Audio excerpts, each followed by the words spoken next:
Welcome to this confessional love story of Dante Alighieri, the poet of love itself. Dante's life shows that true love doesn't just touch the heart, it can shape destiny. His devotion to his beloved turned personal longing into timeless poetry, proving that love can elevate the soul and transform pain into beauty that endures for centuries. Today, we're trying to present Dante's love story from his own perspective. If these are the kinds of explorations that call to your soul, please consider subscribing to this channel. We are dedicated to diving deep into the greatest minds of human history. Now, without any further delay, let's start the story. I was 9 years old when eternity first revealed itself, wearing the face of a mortal child. She appeared at a festival celebrating spring's return to our ancient city, her crimson dress flowing like liquid fire against the golden afternoon light. Something in the universe shifted the moment my eyes found hers, as if all creation had been waiting for this single encounter to complete itself.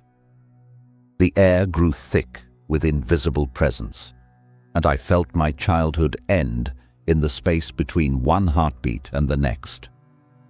This was no ordinary attraction between children playing at grown-up emotions. The force that struck me possessed the weight of cosmic purpose, as if the stars themselves had conspired to arrange this meeting. Every cell in my body awakened to a frequency I had never known existed, a vibration that seemed to emanate from the source of life itself. In that moment, I understood something that would shape every word I would ever write. Love is the fundamental force that moves all things in the universe, from the smallest atom to the grandest celestial dance. This child before me was somehow a living embodiment of that universal principle, a window through which I could glimpse the divine architecture underlying all existence. The experience planted a seed in my consciousness that would grow over decades into an understanding that would revolutionize how humanity thinks about love, spirituality, and the purpose of human existence. I walked home that evening, carrying within me a secret that felt too vast for my small frame to contain. That night, sleep brought visions that would echo through my entire life like themes in an endless symphony.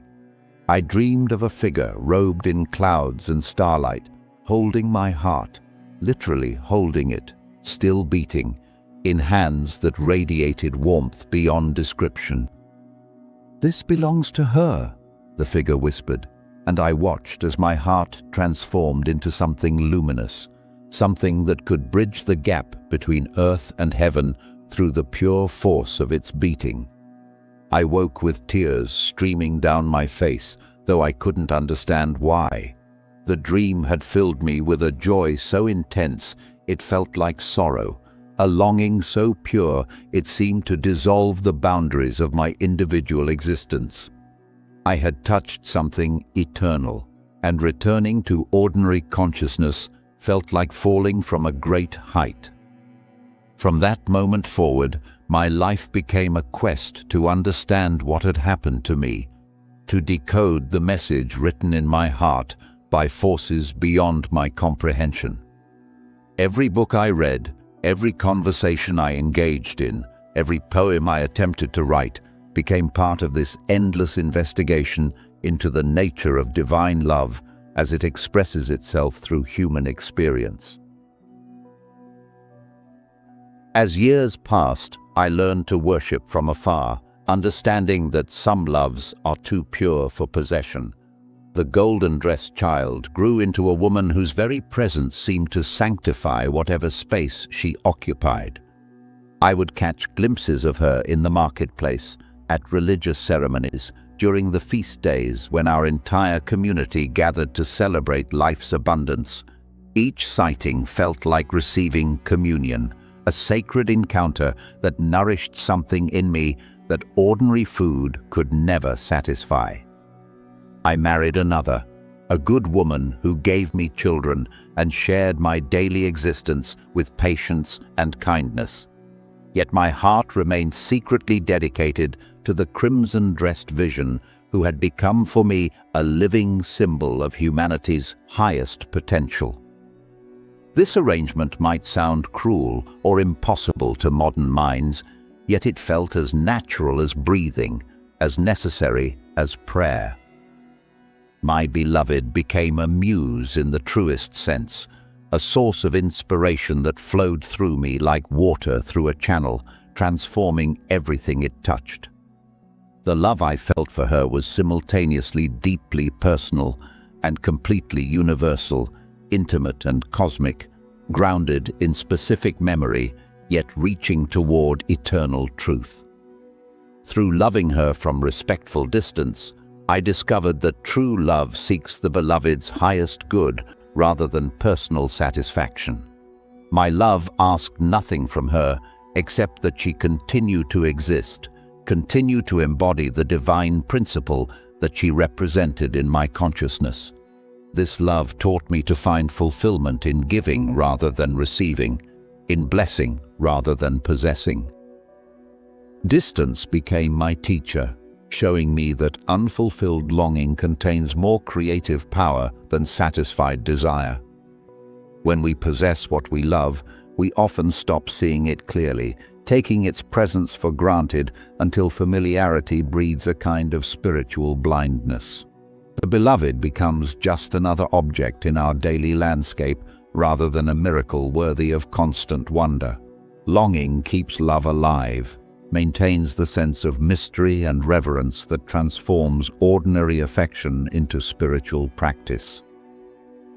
I spent years learning to transform the pain of separation into fuel for creative expression.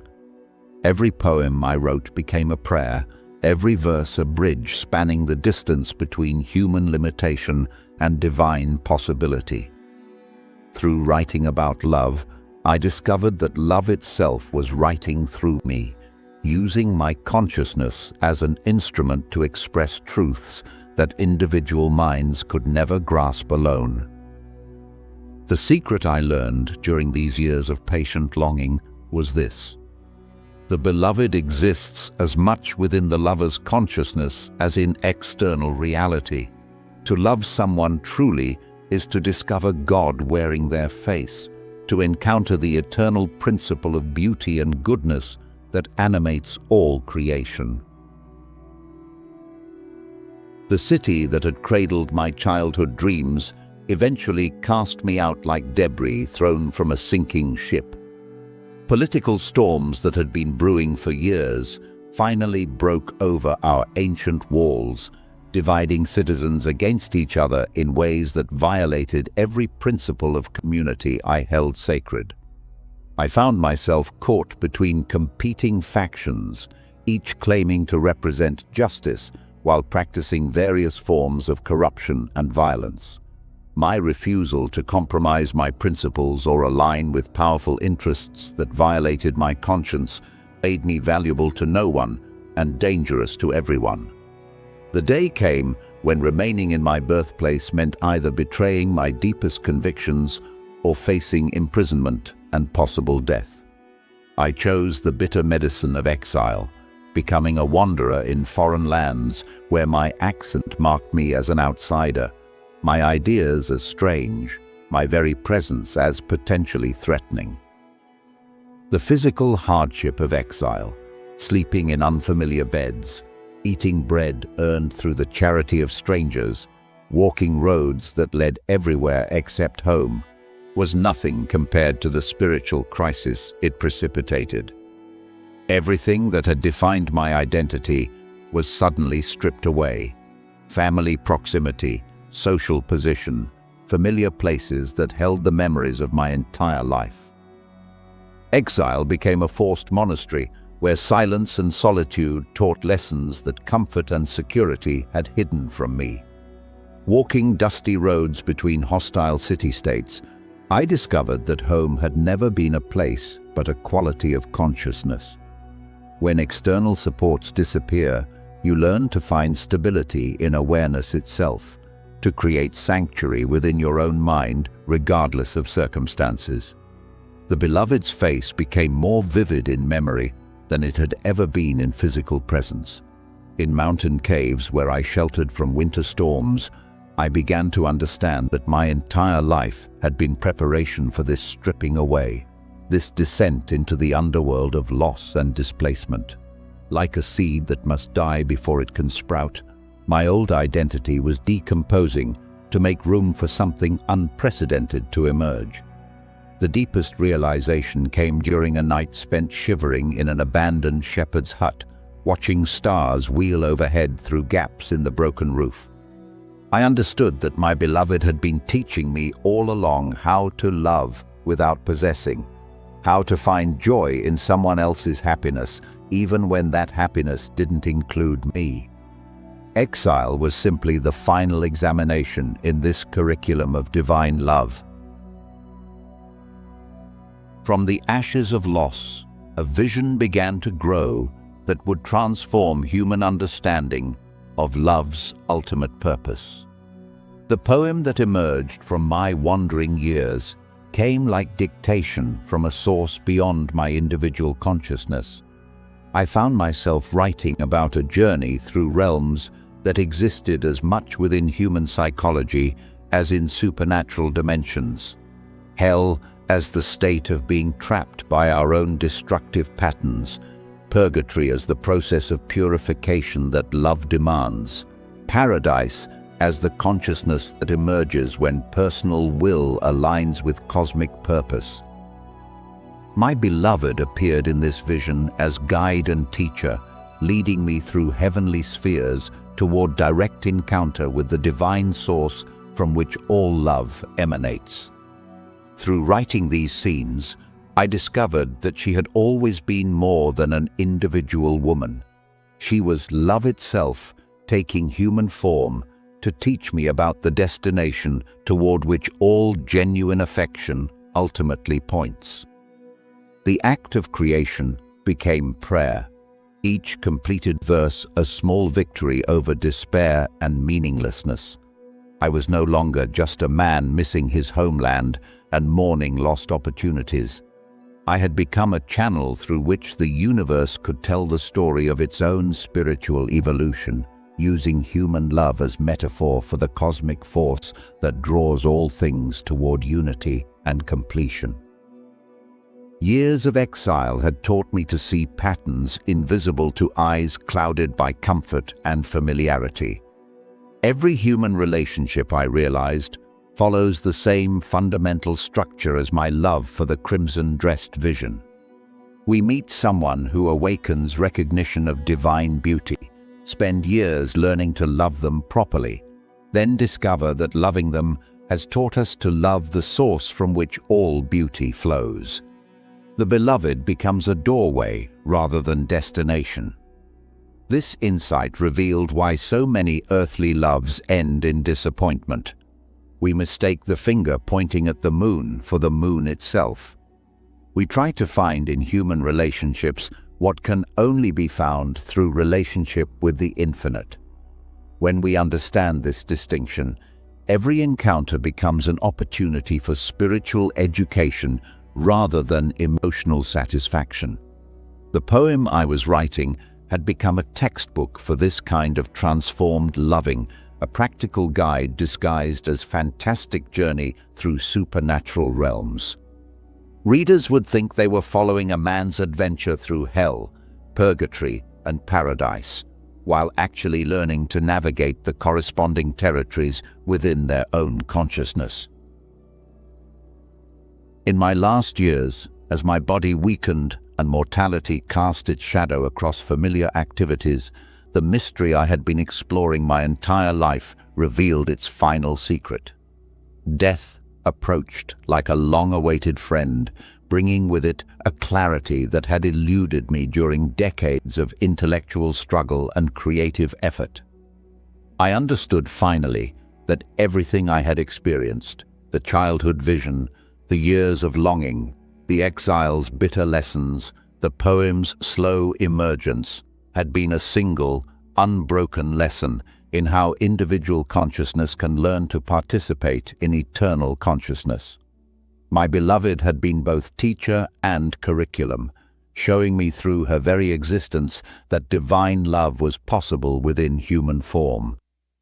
The pain of separation had been necessary education in detachment, teaching me to love without clinging, to appreciate without possessing, to find joy in another's existence without requiring that existence to revolve around my own needs and desires. The poem had been my graduation thesis, demonstrating that I had finally learned the lesson the universe had been patiently teaching me since that spring afternoon when eternity first smiled at me across a crowded festival. Love's purpose is to dissolve the illusion of separation, to reveal that lover and beloved are ultimately one consciousness experiencing itself through multiple forms. As I prepare to release this borrowed body and return to the source from which I emerged, I carry with me a secret that could transform how humanity understands its own purpose. Every human being is both lover and beloved in the cosmic romance through which existence knows itself. The longing we feel for another person is actually the infinite longing for itself, using finite relationships as practice grounds for learning to love with divine intensity and selflessness. The beloved exists as much within the lover's consciousness as in external reality, which means that perfect love is always available once we learn to access the divine prototype that every earthly affection dimly reflects. This is why poets write about love, mystics seek union with the divine, and ordinary people spend their entire lives searching for someone who makes them feel complete. The search ends when we realize we were never incomplete, only asleep to our own divine nature. Every love affair, successful or failed, has been training us for the ultimate love affair, the one between individual consciousness and the infinite awareness from which it emerges and to which it eternally returns. My story ends where all true stories begin, in the heart that finally learns to love itself with the same devotion it once reserved for another.